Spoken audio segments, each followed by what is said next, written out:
Come one, come all, and welcome back to Jarvis Johnson Gold. It's the premium channel that is free. It is free, but only the most premium viewer finds their way here. So welcome. Your premium. So Ellen has been in the news lately due to a lot of stories coming out about workplace misconduct from her and her staff. All that being kind of counter to her sunny disposition that she puts on screen. These allegations ranged from sexual harassment of employees from one of the producers to the fact that lower level employees couldn't look Ellen in the eyes, which is weirdly specific. I don't know why anybody would lie about that. For a while, there was speculation about whether or not Ellen would even return for the 18th season of her show, especially after the end of her last season, which was in quarantine, obviously, and featured Ellen's producers hanging out outside of her house like a serial killer. But fear not, Ellen's back, baby. And she's got some things to address because there are some very serious allegations that have been levied against her organization, of which she's the boss, and the name. It is The Ellen Show, after all. I know it was a long shot, but I was hoping that Eric Andre would be replacing Ellen. A man can dream. Will she address all the allegations against her, or will she issue some sort of Shane Dawson-esque apology where she glazes over the details and doesn't take accountability for anything, despite the fact that that's what she says she's gonna do? Who's to say? I haven't seen it yet. This is a bit of a live reaction, so, except for it's recorded for you, my premium viewers. Oh boy, welcome to season 18 of the Ellen DeGeneres Show. Oh boy is right. What a great start. Also, what's with all the plants? Does she think that plants will photosynthesize all the controversy away? I have to assume that clapping is entirely the staff who's like, please don't fire us. Or just fake. Oh, the like to dislike ratio is fantastic. We got 20,000 likes, 28,000 dislikes, so that's cool. They're also very non-specific in the description. At the start of her new season, Ellen discussed the changes at the show, and it's number 9 on trending. And we all know the trending tab has the best content on YouTube. At least once. One time we trended and we were the best, but I prefer being an underrated genius with you guys, my little golden babies. If you're watching because you love me, thank you. If you're watching because you don't love me, welcome. This was addressed directly to me. I will say that I think that Ellen has done a lot for the LGBTQ plus community, especially like with her sitcom and telling her story to the masses at a time where it was very unpopular to do so. I think she deserves a lot of credit for that. I think she's very talented. I think she's very funny. I thought her stand-up special that she put out a few years back was quite good. And for a while, I think I've been a fan of Ellen, to be honest. I was just letting her do her own thing. Doesn't really matter though, because the allegations are pretty serious and they should be taken seriously. But I'm gonna give you the benefit of the doubt if you've got a good apology, Ellen. If you talk about a plan that you've got to make changes in your organization, maybe, I don't know, address the fact that there are famously all these Hollywood stories about how awful it is to work for Ellen. Like, I've heard them and I just moved to LA. How was everybody's summer? Good? Yeah? Mine was great. Okay, so the first thing that's rubbing me the wrong way is that she's joking a lot up top to, I guess, gain our goodwill. And that's all well and good, but there's very serious stuff that she needs to address. So I don't know if starting with jokes before she's addressing that stuff is respectful of the, like, alleged victims of bad things within her organization, you know? Like, if I were someone who was wronged by Ellen and I feel very emotionally, hurt, I wouldn't like to see her up top being like, what's up guys, haha, crazy summer, right? I just don't know if that's how I would start things off. I also have to mention this annoying trend that I noticed when these initial Ellen allegations were coming out, and it was that all these big celebrities were talking about how cool Ellen is and how they've always been treated well on the show. No shit.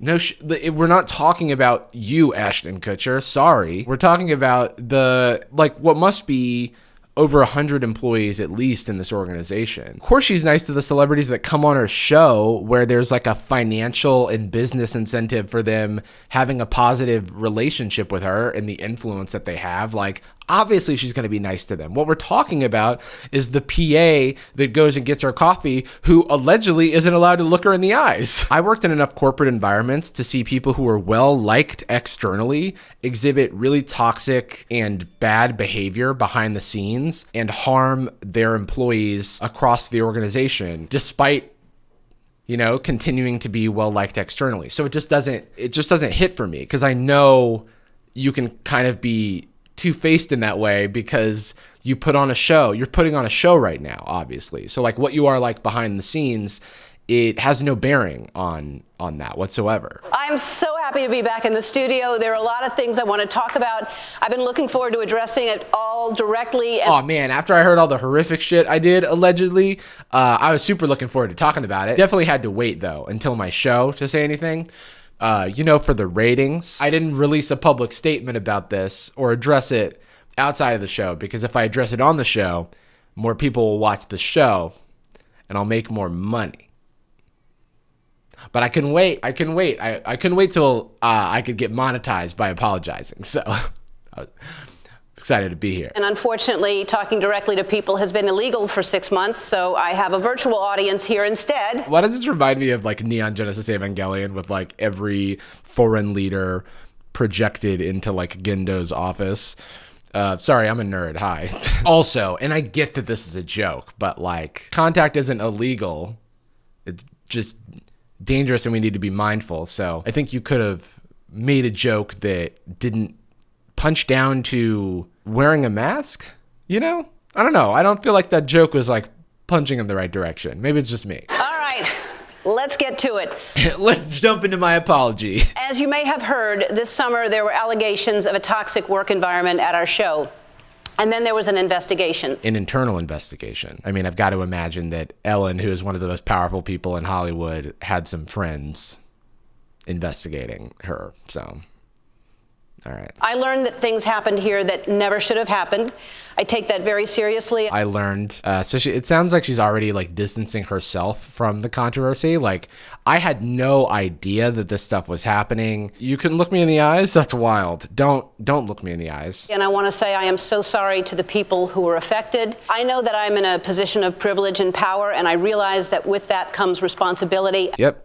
Uncle Ben said it best. And I take responsibility for what happens at my show. Can I quickly, I know this is very random and borderline inappropriate, the fact that all of Ellen's YouTube videos have EllenTube written on them really annoys the hell out of me. It's 2020.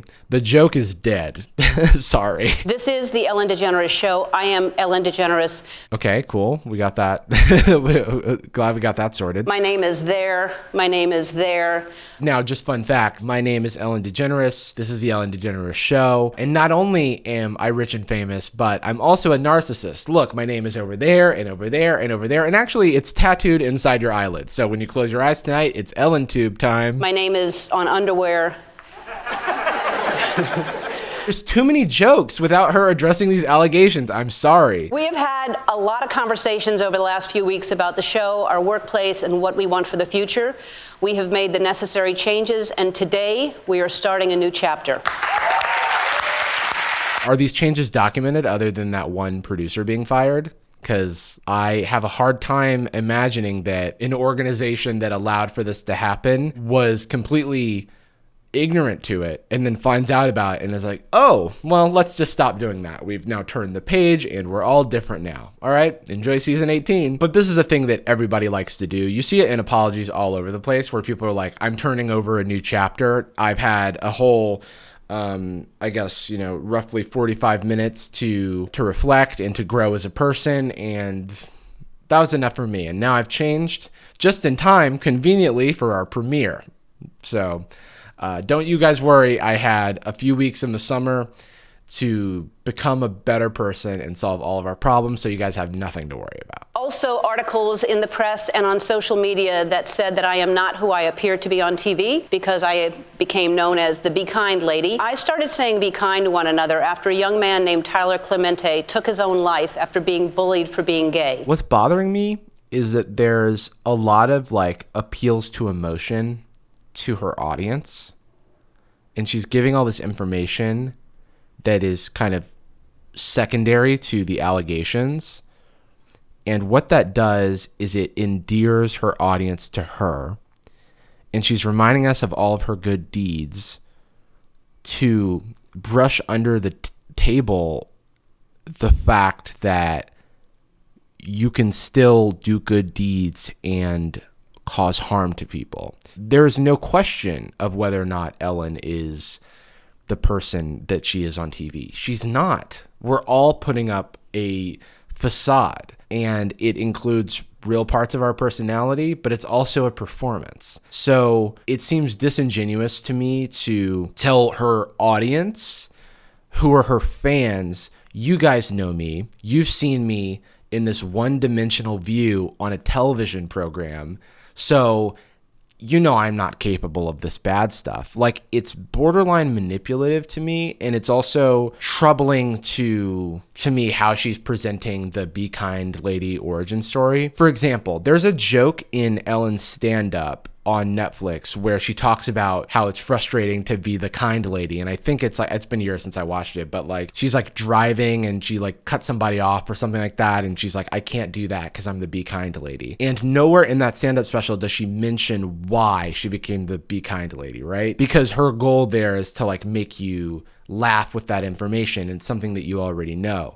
But here, because her goal is to be sympathized with, she's including this information that like makes her seem like an even better, kinder person. It kind of doesn't matter like the good that you've done, because like if you've harmed people, that's what we need you to address. It's not like, don't worry, you can still like me, I'm a good person, I may have like hurt people over here. It's like, set aside your ego for a second and apologize to the victims and take their accusations seriously and spend less time reminding the audience that you're a good person. Being known as the Be Kind Lady is a tricky position to be in. Guys, it is so hard to be known by literally everyone on the planet. Ugh, man, it's like like when I walk into a place and like everyone knows me and they love me because they think of me as this lady who's really nice and kind and they want to be my friend and they want to talk to me. It's tricky. I agree that it's tricky, but that's not the point here. You don't need to get the audience on your side. They're already fucking calling into the Ellen show to be in the virtual studio audience. There's so much image massaging happening here. So much image control, damage control happening. It's like, just talk about the bad stuff. I'm going to take it more seriously if you're not joking about it, you know? I just feel like this is like a misuse of humor as a tool. And it's not a misuse to Ellen because it allows her to serve all of her end goals for this apology, which is to brush everything aside and say, don't worry, it's still me. I'm the happy-go-lucky dancing lady. And that is disingenuous to me. That's all I can say. If anybody's thinking of changing their title or giving yourself a nickname, do not go with the Be Kind Lady. Okay, so this is like the premise of one of her stand-up jokes from a few years back. So now she's doing stand-up. The truth is, I am that person that you see on TV. I am also a lot of other things. That's true. Sometimes I get sad. I get mad. I get anxious. I get frustrated. I get impatient. And I am working on all of that. All true. And I think it is valuable to address that the parasocial relationship is a facade. The parasocial relationship being that like the relationship that I have with the audience watching this video is one of you thinking you know me despite only seeing one side of me and me not knowing who you are. And so Ellen discussing that she's a three-dimensional person here is valid. I am a work in progress. And I'm especially working on the impatience thing and it's not going well because it's not happening fast enough. I will tell you that. So much of this is about empathizing with Ellen. Still, remember when she talked about how anxious she was to talk about it? Well, we're halfway through the apology and we haven't really seen her talk about it yet. It's been a lot of talking about herself and how many times her name is written in the studio, but not much actual addressing of the specific allegations against her, which is a telltale sign of a bad apology. Since we started reacting to this video, it's now number 8 on trending, so it's working its way up. You know, I was an actress I've played a straight woman in movies, so I'm a pretty good actress. But I don't think that I'm that good that I could come out here every day for 17 years and fool you. I guess the problem is that, like, the allegations against Ellen aren't that she's lying about who she is. It's that there are many facets to who she is, which she's already said at the beginning of this apology. She's talked about, like, how there's more to her than what you see on screen. And here she is saying that, like, this is who I am. And it's like, yeah, that's technically true. But if I go to a coffee shop and see a barista every day and get like a cappuccino, and he's like, look, you come in, you get my cappuccinos every day. This is me. You know I'm a good husband. And I'm like, I know I actually don't know I know nothing about Ellen's job as a boss. I know nothing about how she treats her employees. I only know about her talking to celebrities and dancing and giving stuff away and humiliating her fans for some reason. This is me, and my intention is to always be the best person I can be. The problem with saying that is that anyone could say that, right? Like, anyone who's done any bad thing could be like, look, I went out there and I was the best person I could be. I do slap everybody in the face that I see, but my intention is to be the best I can be. And that's all I can do. And it's like, well, I don't know. When you're being the best you can be means that you're hurting people, that's when you have to, like, you know, take action and start to figure out how you can change some of that behavior. And Ellen, I have less sympathy for than your average person because she has all the resources in the world to actually solve these problems and address these problems, you know? I'll just use myself as an example. If the best I can be still harms people, then I need to do better.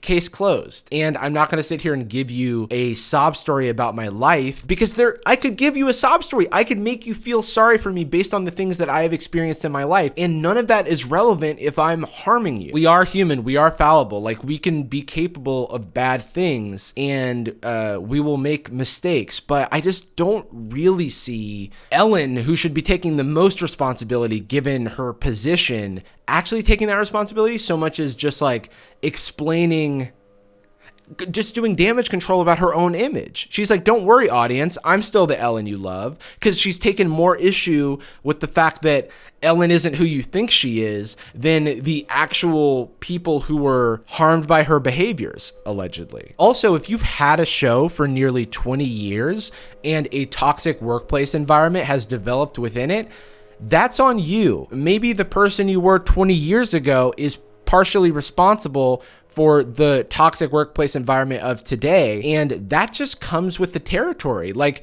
you, even if you have changed as a person, you have contributed, allegedly, to an environment that is not great. If it's been 20 years since I punched a kid in the face, it's not up to me whether or not that kid forgives me. And it is still my fault 20 years later that past me created an environment where I punched a kid in the face. And I'm sorry to that hypothetical kid. And if I've ever let someone down, if I've ever hurt their feelings, I am so sorry for that. If I've let you down or if I've hurt your feelings, like, no one is like, breaking news, Ellen let me down. We need to issue an internal investigation about how Ellen hurt our feelings. You know what I mean? Like, that's not what we're talking about here. I am a boss of 270 people. 270 people who help make this show what it is. 270 people who... This applause is forced. See, like, the thing I wonder is, like, does she tell these people behind closed doors that she's grateful for them, or only, like, in public on her show? Because if these are the only times that these people are getting praised, then that's kind of a problem, right? Now, I'm not saying, I have no reason to believe that it's not, but it's also like weirdly performative. I mean, except for all of these allegations that she still hasn't really addressed. This has been a horrible summer for people all around the world. People are losing their jobs. People are losing loved ones to a pandemic. People are losing their homes and lives in raging fires that are going on. There's blatant racial injustice all around us. I watch the news and I feel like, where do we even begin? Where do we begin? You could start with the 270 people you employ, whose livelihoods you directly impact. That's probably a good place to start. Was that a rhetorical question? Sorry. I can't help but feel like this is a little bit of when you're like, there's so many problems elsewhere that, you know, remember the problems that are associated with me. Oh, they're so small in comparison to what's going on in the world. So stop looking at me. I said, stop looking at me. Don't make eye contact with me. I want to continue to help all the people that we help every day. And I'm committed to making this the best season that we have ever had. What does that even mean? Does that mean she's just going to give away a lot of stuff? I kind of feel like it just means she's going to give away a lot of stuff. Am I cynical? I don't know. We'll see if she gives away a lot of stuff this season, and then we can come back to this point and see if we can see where we landed there. Look under your seats, everybody. And they're like, what do you mean under my seats? I'm at home. How did you get in here? Oh my God. What do you know? It's a brand new 15th anniversary edition of Utada Hikaru's album First Love. Wow. That's cool. I guess. Thanks, Ellen. So generous. It is a rough time right now, that's true, but didn't Ellen also fire a bunch of her staff and hire freelancers so that she could do her show in quarantine from her house? Did those people ever get an explanation? Did they ever receive any compensation? How do they feel about this? How do they feel about these claps? Yeah, 270. Used to be 290, but you know. I want to start this new season by saying hello to my friend Twitch. Sorry, that's his name. I thought she was about to reveal that she was going live on twitch.tv/EllenTube. Yeah, okay, so it's been a while since I've watched Ellen's show. What is he's just sitting at a table? Is that like all he does? Like normally there's like a band member or something there, but he was just at a bare table. And there's Twitch. We love Twitch. He's just the table guy. Maybe he's playing an invisible piano. Welcome to the Ellen Show. I'm Twitch, the man with the invisible piano. Again, I don't watch this show regularly. Is this how she always gets into a chair? Just me being relatable. We actually have been seeing each other and continuing our, friendship. Table guy. No, he's just at a table. Okay. So it's just Ellen's friend who just hangs out, just sitting there at a table on a stool. That's not good ergonomically. Ellen gets a nice chair and Twitch has to sit on a stool. What about his lumbar support? What about Twitch's lumbar? Twitch, buddy, this stool is not supporting you, which is a metaphor. Just kidding. It's probably just that it's a stool, but come on, Twitch. Oh, he's the DJ. He has an iPad very far away from him, it seems. I'm concerned for his comfort. We did Game of Games a month ago. Absolutely. No. We're friends. You and I were friendly towards one another, and we played games as friends do. See, I'm human. You and I have had numerous discussions, and for me, I'm just so excited to be back here in the studio so we can do what we do best, which is bring laughter, love, and fun. Come on, Twitch, be honest. Ellen put you up to this. I love you so much. I am so happy to announce that you're not my DJ anymore. Right. You're my table guy. Right. You are now. Can we get a drum roll? Is that possible? You're not my DJ anymore, but well, this is awkward. Twitch, could you hit the drum roll sound? My co-executive producer. Oh, a promotion. That's pretty cool. DJ to executive producer. Holy shit. Climbing that corporate ladder. Go on with your bad self, Twitch. We're proud of you. Just like I'm proud of you, my premium viewers. But remember, the job is open because the last guy was fired for sexual harassment. So, nice. Corporate advancement. And unfortunately, I had to take the fake DJ equipment away. That's okay. You got nothing there now to pretend That's why he's at a table. This really does clear up a lot for me. like you're a DJ. Yeah, exactly. A DJ can actually use that now. Yeah, it was fake anyway. Yeah. Hi, I'm Andy. Oh, that's the end of the video? That's all? So every issue is talked around and never directly addressed. And then it's like, hey, the guy we fired has now been replaced by my DJ. Goodbye. So in conclusion, Ellen's apology was bad. But on the bright side, it is humanizing to see that YouTubers aren't the only ones who are using these shitty tactics to apologize to their audience. Rich people are just like us. The one silver lining here, not to be confused with a gold lining, because this is Jarvis Johnson Gold, but the one silver lining is that the comment section doesn't seem fooled, and also they left comments on for some reason. And no one in the comments is like, this is a great apology. They're all like, oh, you didn't really address anything. So good luck with the season. Ellen will be fine. That's how this whole thing works. This will blow over and she'll get right back to dancing and